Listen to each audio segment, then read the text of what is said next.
On today's show, my guest is Dan from Viking Dad Fitness. Lovely to have you on, mate. Thank you. Thanks for having me on. Yeah, no problem. And yeah, we were just chatting before comparing beards, so we'll get into that. That's I always love to like just start the show finding out a bit about the guest and kind of like where they are in their journey. So let's start maybe with Viking Dad Fitness, like the idea behind that, how long it's been going, and kind of who you want to help. Well, the idea behind that initially was just because of the way I look. So with the beard, with the hair, uh, I wanted to stand out a little bit. I've only just come into this sort of space, like the fitness space, in the last sort of 6 months, and I'm aware that it's very, very it's saturated, but obviously saturated also.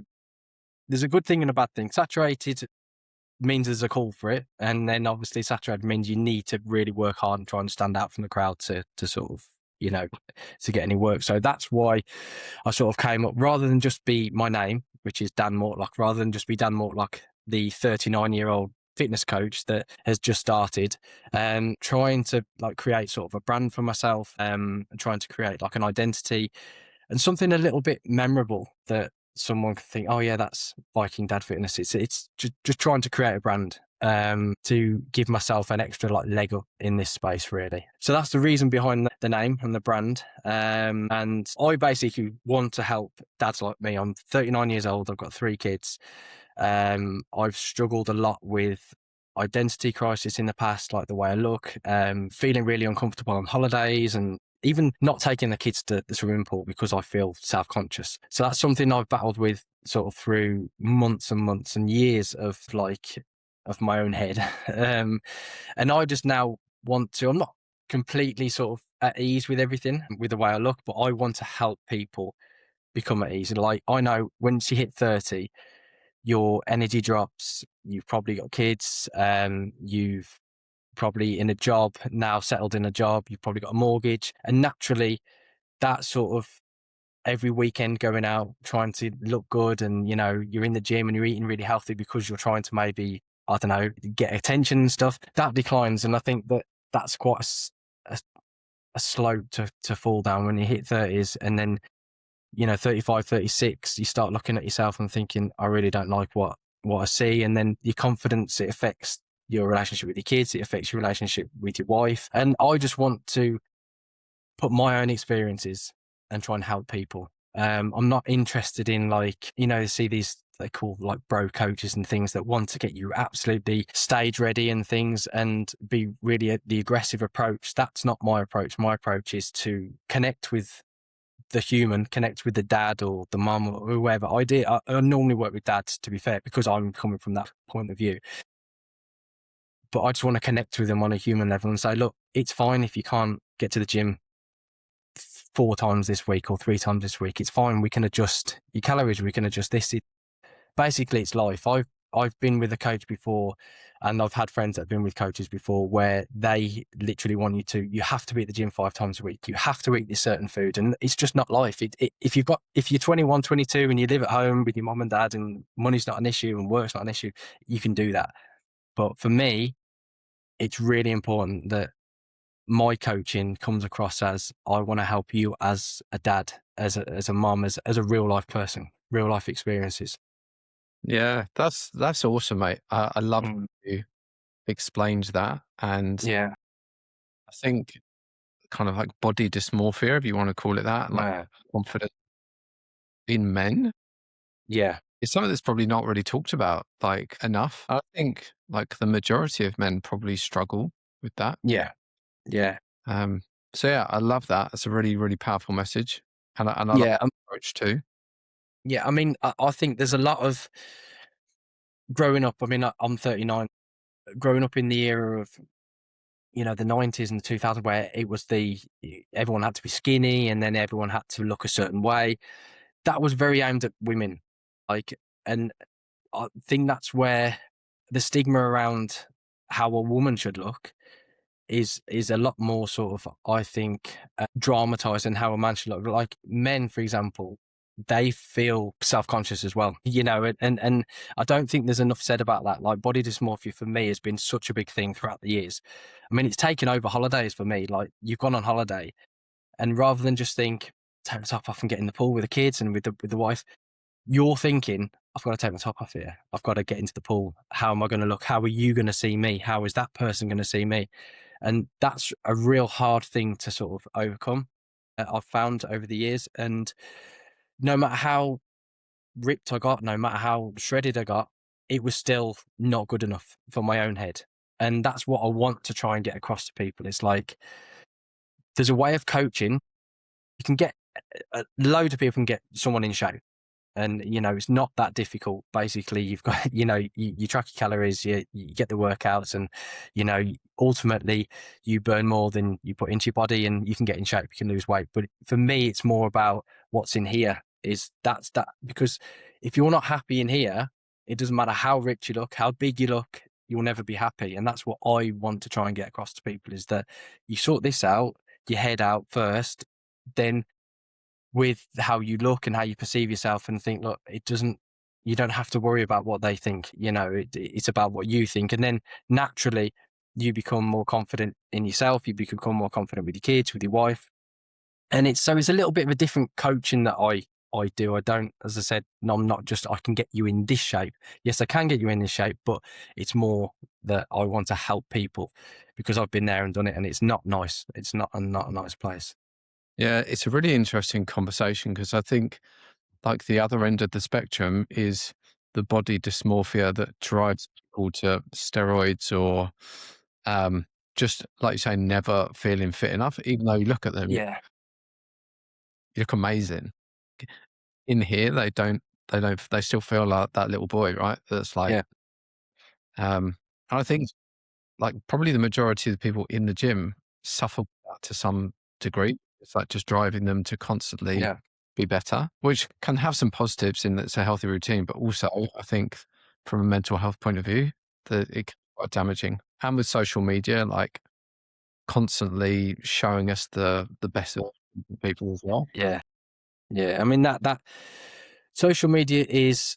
I mean, I can't be a hypocrite because I'm always on social media because that's what I try and do. Like I'm always on social media looking for ideas, looking for different ways to improve myself, to improve my coaching, to improve everything. But the negative effect that's had on me as a new coach is like ridiculous. There's been times when I've just thought, why have I started? Why have I done this? Who's going to be with me? Like, who's going to train with me? And because the amount of people that you see like up there that have been training for years and years and they've probably been on some sort of enhancements and things, and you just think that I don't look like that, I haven't got that following, and then that's when you start sort of going into yourself. And that's the same as I think with your body. You go to a gym and it's intimidating, especially when you've started a gym for the first time and you look around and you think, he's bigger than me, he's in better shape than me. And naturally, like I have done in the past and like I know other people have done, in your head you think, right, I'm going to go into the free weight section here today.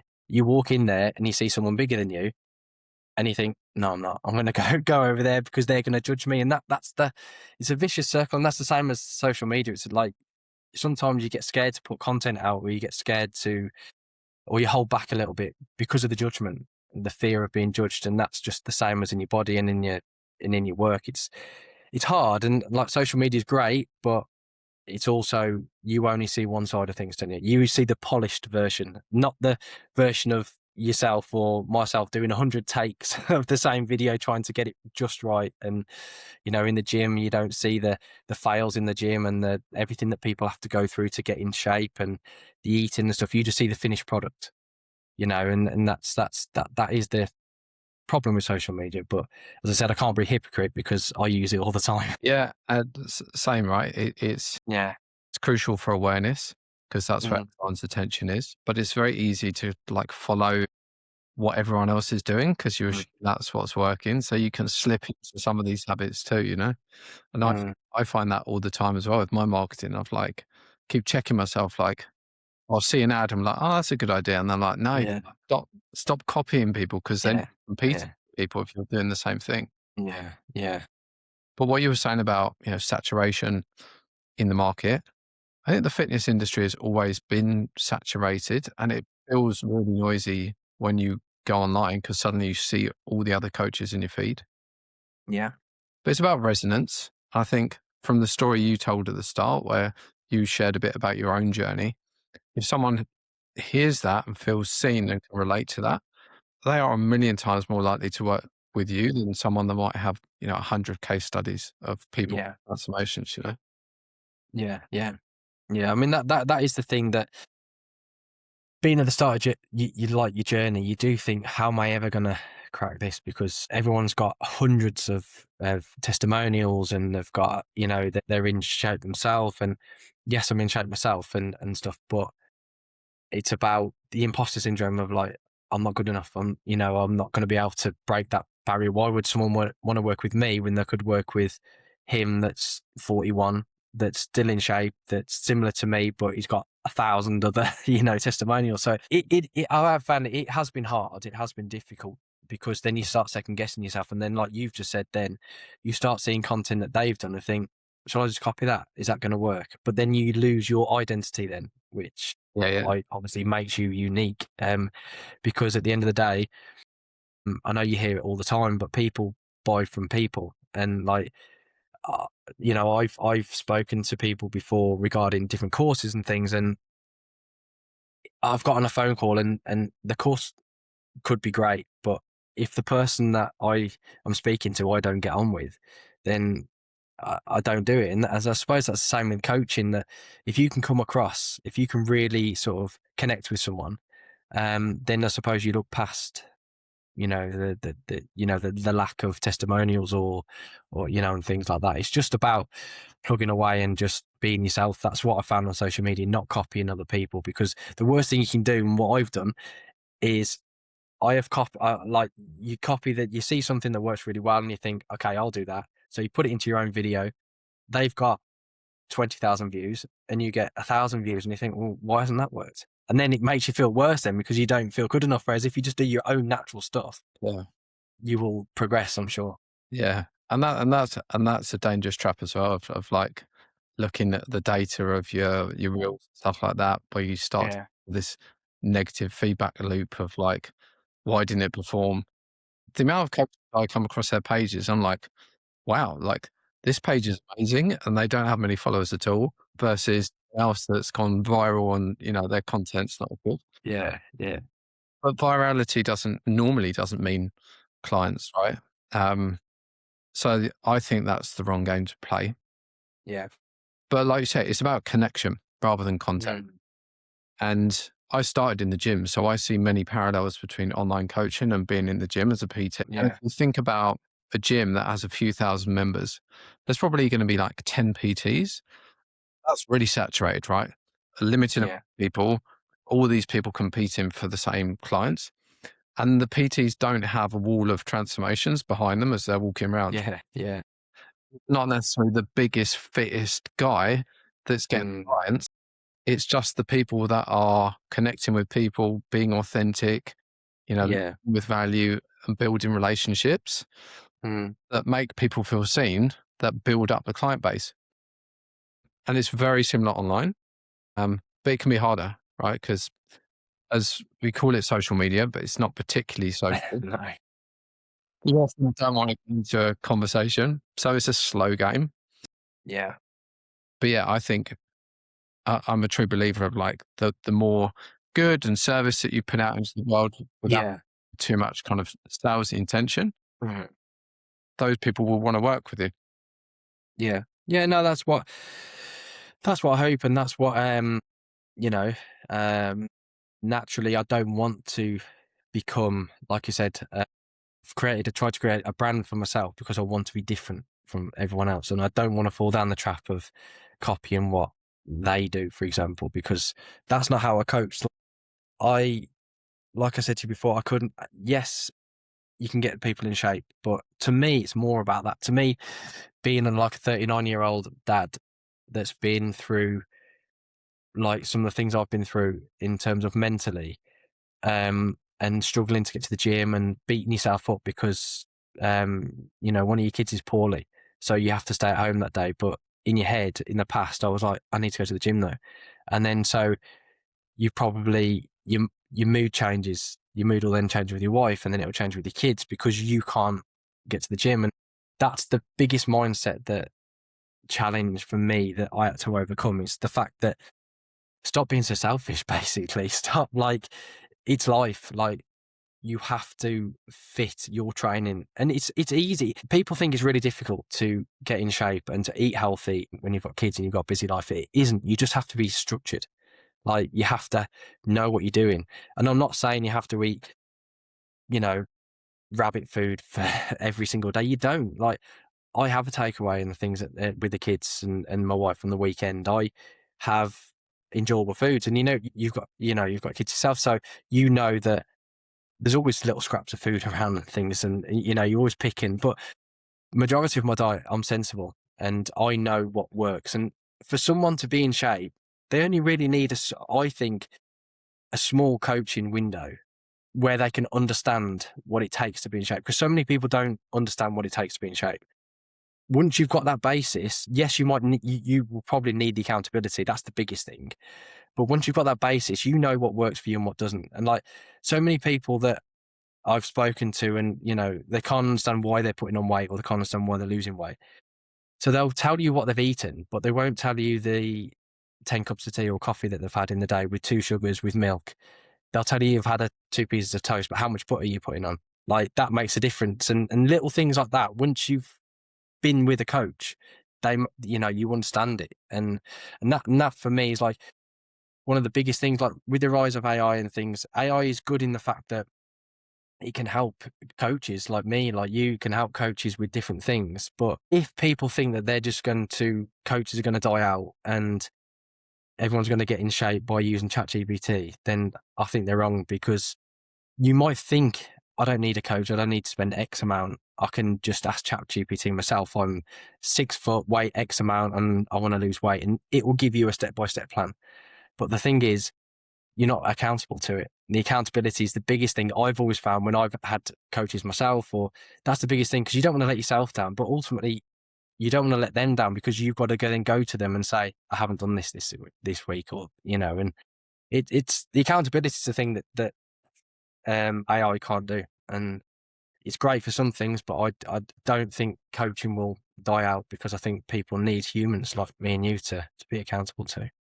Yeah, and all the data has always been there. ChatGPT just makes it easier to personalize it, but we've been able to pick up a fitness magazine Yeah, for 30 years yeah, and have yeah, decent programs in there. yeah, I think like the easiest way to overcome that objection, if someone says, "Oh, I could just get this off ChatGPT," it's like, yeah, go ahead. Like, come yeah, back to me in 4 weeks yeah, and how you progress. yeah, yeah, yeah. And the thing is, like, if on a program, you probably know yourself, if you coach someone, something might not work for them. Like there might be exercises that hasn't worked for them, or the diet is making them bloat a little bit, but that's when a human can step in and say, okay, I'll give you this option. It's very difficult to do that with like AI, because ultimately it's just feeding out what is been put into it, and it thinks it's, whereas like the human touch, it's the little small details that can really change a diet. And I think and that the small details are, if you've seen no progress after 3 weeks, for example, and you've gone on ChatGPT, you've got this diet, you've seen no progress, you're just going to quit, you're just going to give up, you're going to think, oh, it doesn't work for me, my body doesn't, I can't lose weight. Anyone can lose weight. That's the thing. Like some people say, no, it's my body competition to competition, that I can't lose weight, I can't get in shape, you're lucky, you're like this. Genetics, yes, do have a part to play, but anyone can get in shape. You have to lock into what works for you. Me and you could have the same diet and it could work for you, not for me. And that's where the human connection comes in, because that's where we can change it. Yeah, I think like I understand this now as a coach, but maybe I didn't like previously. But our brain Yeah. are literally our worst enemy. Like they are not our friend. They will convince us and come up with all the lies. And, now I constantly look for the accountability or the support or the structure with my health, with my business, whatever area that I want to improve. because I know even though I might have everything laid out that I need to do step by step, Yeah, I know at some point I'm gonna fall off, you know? yeah, yeah, You need someone to keep you on the straight and narrow for long, yeah, to, like, dial it into your system and it becomes habit. When I came across your page, I was really impressed. I thought the brands looked great, had a great looking funnel. So I'm curious about like your skill set and what your career journey's been to get you to this point, because it's clear like you've got some other skills that have kind of helped you set up the business too. yeah.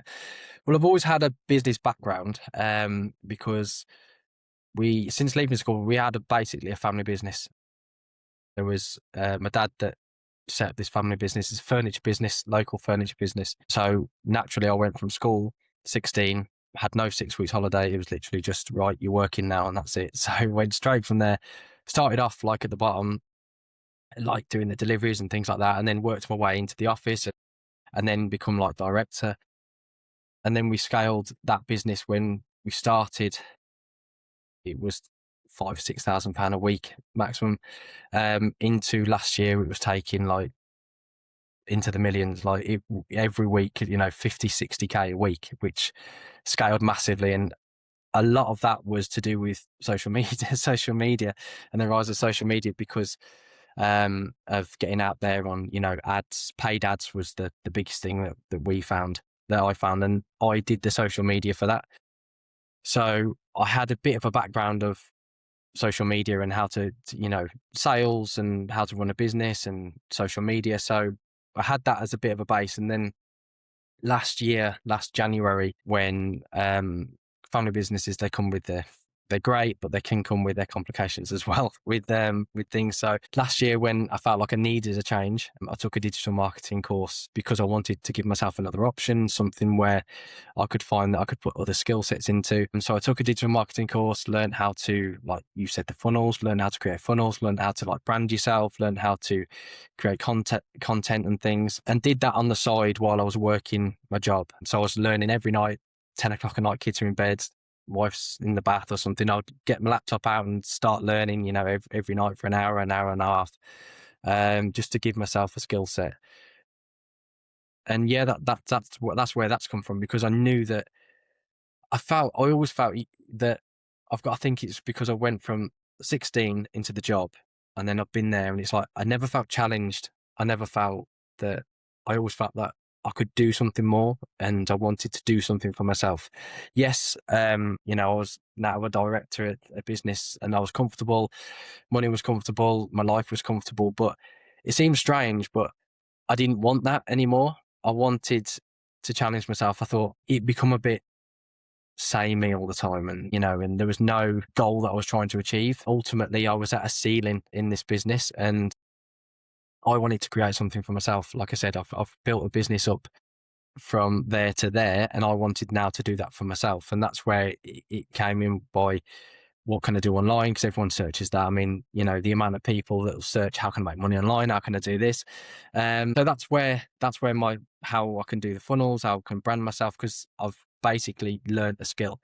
And the thing is that I've found with so many people that I've spoken to, and it's like fitness, people want to get to there, but they don't want to put in the work to get to there. Like, I wanted to learn how to market myself. I wanted to learn how to be an online coach, like, taking all the qualifications, level 2, 3, and nutrition and everything. People want the end goal, but they don't want to put in the work to get to the end goal. That's what I found with business and with getting in shape as well. People give up too quick, and that's what I think it's really tested me actually this time. Like, of starting a business myself, it's really, really tested me, because I've always had stability. I've always had comfort of, I know that I'm getting a wage every single week. I know that, nothing's going to happen. It's a family business.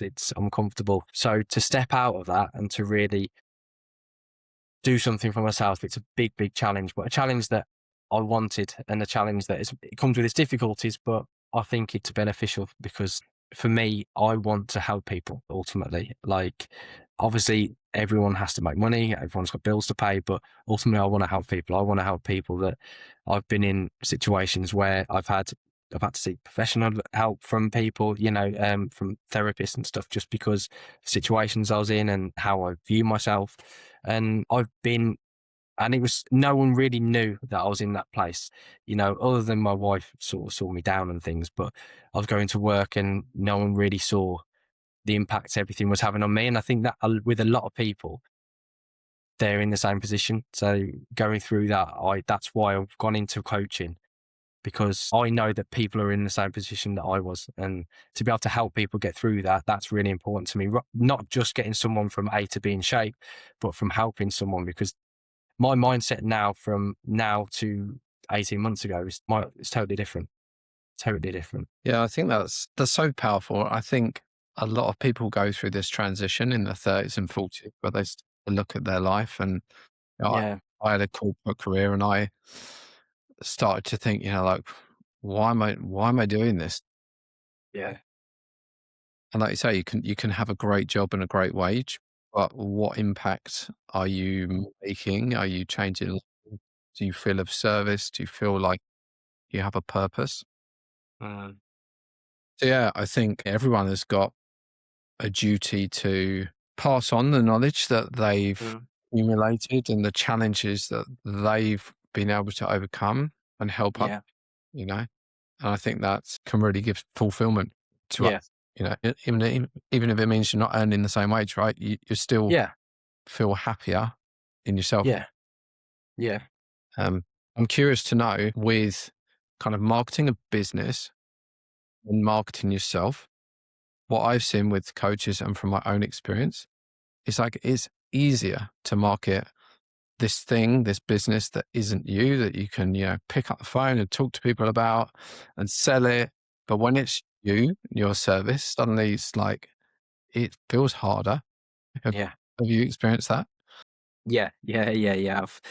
I've second guessed a lot of things. Whereas before, when it was for like the business that I was in, you create the posts and put them out on social media. You don't really think anything of it, because again, it comes into the judgment thing. It's like you're hiding behind, because it was a furniture company we had. So you're hiding behind this furniture advert that's going out, and if it looks rubbish, then no, it's not embarrassing to you. Do you know what I mean? It's like no one can really see. Whereas I find that I've felt it a lot, because you feel judged all the time. No matter how good you think, like no matter how good your content might look to someone else. Because I remember the first conversation we had, you mentioned, your page looks great and things, but there's still I there's still in like that imposter syndrome where you think it's not good enough, and then you don't post the content, and then you've gone 2 days then without posting content, and then you get in a mental state, and then you think the algorithm now isn't going to push me out because I haven't posted anything for 2 days, and my stories of viewers have dropped, and it's just like a vicious circle. When it's yourself, I find that you second guess everything, like, and third guess triple, fourth, fifth, sixth. It's not just as easy as hiding behind a, like you said, like a company or anything like that. When it's your own, I think it's the fear of being judged. I think for me, it's a massive fear of being judged and then not feeling good enough, not feeling like my content is not as good as theirs, or what I'm trying to say might not be as good as what they're trying to say. And it's just like, that's when you then don't post. And then that's when you start to lose heart, because you think it's 4 days now with no post, or one post, and the views have gone down. Whereas when it's a business, you don't really think about that. You just keep churning, posts out every day and taking videos of a sofa, putting it out. And if it flops, I never used to think anything about it, or any, if I got no comments on a video that I did for work, I wasn't obviously face forward. Everything was product faced. Um, if something flopped, if I got no, if views weren't very good or didn't get any likes, it didn't affect me. It didn't bother me, because you're going on to other things. Whereas if I put a post out and it gets no likes, no views, that really affects me. And rightly or wrongly, it's just that's it affects your next post and your next post, because you start second guessing. So that's the benefit of hiding behind a brand. Whereas when you put yourself out there, I find that you leave yourself open a lot. Like, you feel very vulnerable to the outside world. Hmm. This is a big problem, I think, that we've created with these Yeah. social media businesses. Yeah. When it's just like a business of one, right? And it's just solely reliant on you showing up. When Yeah. you don't show up, everything stops, right? And then, like you say, you can get into that negative cycle. But it also like prevents you from wanting to like go on holiday or like take some days off. It's like in your head, you're thinking, oh, I should be doing this, you know? Yeah. Whereas an actual business has systems and ads and sales teams and stuff making sure that it is continually being driven. So I think that is so important to build into Mhm. the foundation of your business. And that's what pushed me towards getting involved in advertising Yeah. because one, I didn't really enjoy just like being a creator. But two, again, coming from a business background, I realized like if I am the only thing driving this, what if I go Yeah. ill? You know, when can I ever relax? Yeah. I have my ads that go to school. Um, I have, you know, my emails in the background. I have other things going on. So like I've kind of gone the other way where I don't worry about, oh, I need to post today because I'll Yeah. I'm like, oh, there's things going on, you know, and Yeah. Yeah. Yeah. into my world. And that doesn't have Yeah. to cost a lot, which is kind of my message to people like coaches is try and get some systems in place so you don't burn out and crash. This has been awesome. This has been a really powerful conversation, and I know coaches watching this back are going to Yeah. resonate so much of this because I think literally everyone, or 90% of coaches, experience all of these problems. Um, so yeah, thank you for sharing your experience and your journey so No worries. if anyone wants to reach out to you, connect with you, where's the best place to get hold of you? Just on Instagram, really, Viking Dad Fitness. As I said, it's just pop that into the search bar. I'll come up straight away. And as I said, I'm open. I'm not one of these pressure guys of which will try and get you to, message you constantly. Anyone's got any questions about anything, then just ask. Like as I said, I want to help people, whether it be get in shape, whether it be mentally get better. Because the thing is, like coaches, no one talks about really the problems. They just see the glittery side of things where I've made X amount of money, I've transformed 1,000 people. No one sees, no one posts probably the feelings that everyone has, which is the imposter syndrome, the feeling, in your head and things. So yeah, I just want to help people. But Viking Dad Fitness is the place to find me. Yeah, I think vulnerability is the most scariest thing. It's almost it's the most powerful thing to create connection sometimes as well because everyone's feeling these things. They just don't sometimes have the courage to say it, particularly when Yeah. it's online. So yeah, thanks again for you No worries, mate. and sharing that, and wish you the best with your business. Yeah. Thanks for having me on, Rich. Thank you.